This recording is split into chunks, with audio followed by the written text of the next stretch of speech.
بسم اللہ الرحمن الرحیم۔ سیرت النبی صلی اللہ علیہ وآلہ وسلم۔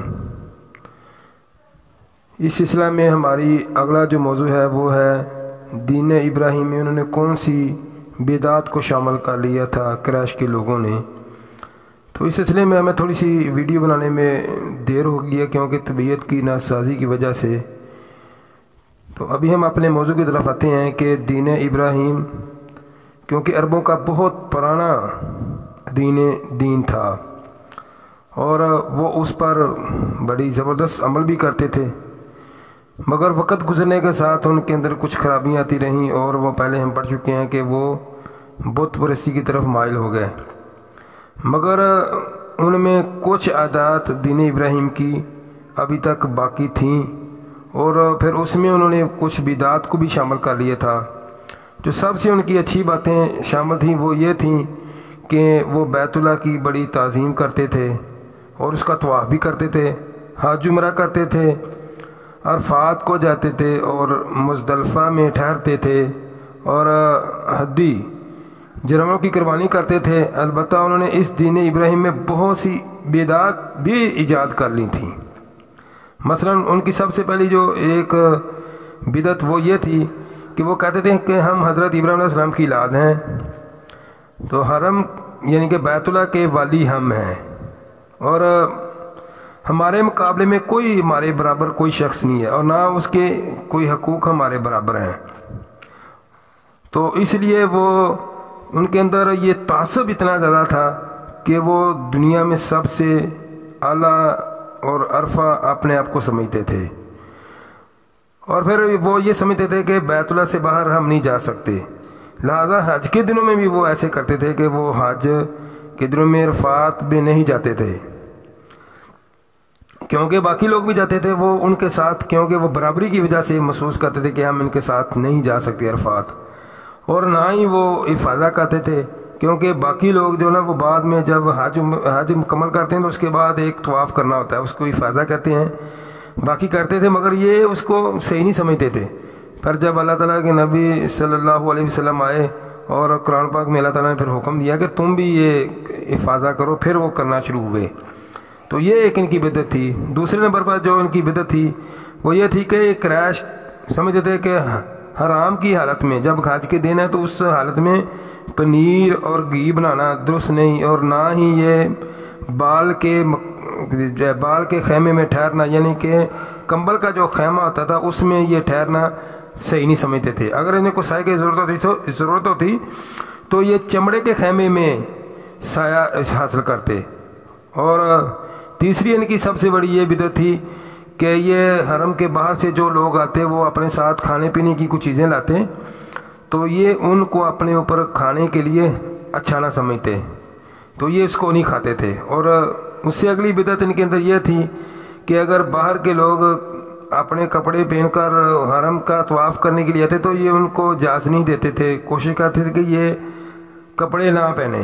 اگر ان کو یہ خود کپڑے نہ دے سکتے یا دستیاب ہوتے تو یہ کہتے کہ تم ننگے طواف کرتے، اور حتیٰ کہ عورتوں بھی بہت کم کپڑے پہن کر یعنی کہ تقریباً ننگے ہو کر ہی طواف کرتی، اور اس کو یہ صحیح سمجھتے تھے، جبکہ وہ جب گھر سے جو کپڑے لے کر آئے ہوتے تھے ان کو پہن کر طواف کرنا اس کو صحیح نہیں سمجھتے تھے۔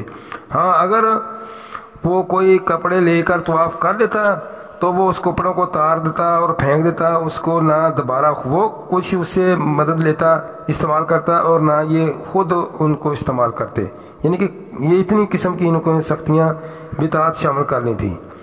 پھر ان کی جو آخری سب سے بڑی ان کی خرابی تھی، انہوں نے بدعت شامل کی تھی کہ جب یہ حرام کی حالت میں ہوتے ہیں تو گھر کے اندر دروازے سے داخل نہیں ہوتے تھے، یہ سمجھتے تھے کہ گھر میں داخل ہونا منع ہے، تو یہ کیا کرتے تھے گھر کے پیچھے سے دیواروں سے پھلانگ کر گھر میں داخل ہوتے۔ ایک یہ ان کی بہت بڑی بری خرافات یہ تھی۔ تو اس کے بارے میں اللہ تعالیٰ نے قرآن پاک میں حکم دیا کہ تم اپنے گھروں کو دروازوں سے جاؤ، یہ ان کی تھیں۔ اور پھر اس کے علاوہ وہاں پر جو دین ابراہیم میں تبدیلیاں آئیں وہ یہ تھیں کہ اس میں یہودیت بھی آ گئی، کچھ مسیحیت بھی آ گئی، مجوسیت آ گئی، صابیت یعنی کہ اس میں شامل ہو گئی۔ اس کی وجہ یہ تھی کہ جب فلسطین کے علاقے میں بخت نصر نے اس پر حملہ کیا اور وہاں سے یہودیوں کو نکال دیا تو یہودیوں جلا وطن ہو گئے. وہ کچھ قریش کے یعنی کہ مکے کی طرف بھی آئے اور کچھ مدینہ میں جا کر عباد ہوئے. یہ مختلف قبیلے آپ نے آگے پڑھیں گے انشاءاللہ. تو وہ قبیلے ادھر جا کے عباد ہوئے. پھر ان کی وجہ سے ان کے اندر کچھ یہودیت آ گئی. اور اسی طرح حبشیوں نے جب یمن کے علاقے میں، عربوں کے علاقے میں، اور رومیوں نے سفارتگری کے ذریعے جب وہ آتے رہے تو ان کی وجہ سے یہ عیسائیت بھی ان کے اندر آتی رہی. کچھ یہ کیونکہ آل غسان جو شام کا علاقہ ہے یہ روم کے ہمسائے تھے تو اس وجہ سے عیسائیت ادھر آتی رہی. پھر اس کے بعد عراق کا جو علاقہ تھا یہ کیونکہ ایران کے بالکل ہمسایہ تھا اور ایران اس وقت مجوسیت میں مبتلا تھا تو یہ مجوسیت بھی ان کے اندر آ گئی کہ یہ آگ کی پوجا کرنے لگے. اور صابیت یہ بہت پرانا دین ابراہیم علیہ السلام کی قوم کا کوئی بہت پرانا دین تھا تو یہ اس پر عمل کرنے لگے. یہ ان کے اندر یہ دین بھی شامل ہو گیا. یعنی کہ اس کو یہ کہہ سکتے ہیں ہم کہ جو فلسطین سے یہودیت بھی آئی اور عیسائیت بھی آ گئی اور اسی طرح مجوسیت بھی ان کے اندر آ گئی اور اسی طرح صابیت جو ہے وہ بہت پرانا ان کا دین تھا.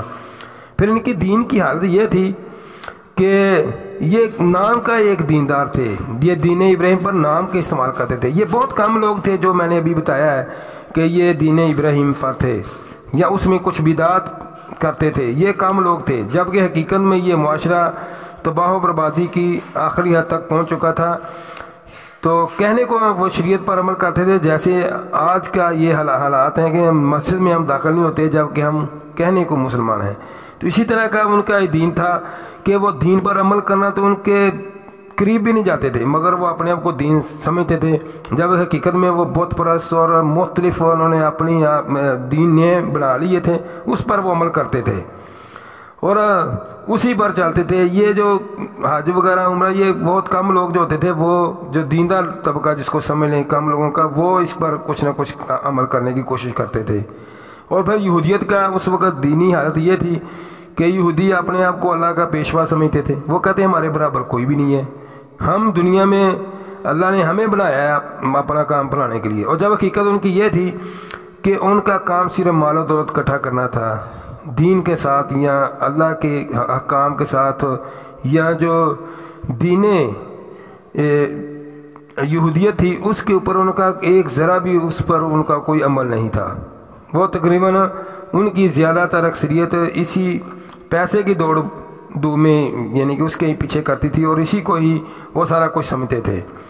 اور پھر اسی طرح عیسائیت کا بھی حالت اسی طرح تھی کہ انہوں نے سمجھو وہ بت پرستی بن چکے تھے کیونکہ وہ عیسیٰ علیہ السلام کے وہ بت بناتے اور لٹکاتے اپنے اور اسی کو ہی دین کو اس کے بت پرستی کے ساتھ خلط ملط کر لیا تھا. تو یعنی کہ ان کو بھی کوئی اصل دین جو نا وہ بہت مشکل تھا, بہت کم لوگ اس پر عمل کرتے تھے. تو اسی طرح باقی جو دین عرب کے ماننے والے جیسے مجوسیت تھی اور صابیت تھی یہ سارے اسی طرح ایک تباہ و بربادی کی جگہ پر پہنچ چکے تھے. دین ان کے اندر جو اس وقت کے دین جس پر وہ عمل کرنا چاہتے تھے وہ ایک نام کی حد تک ہی تھا.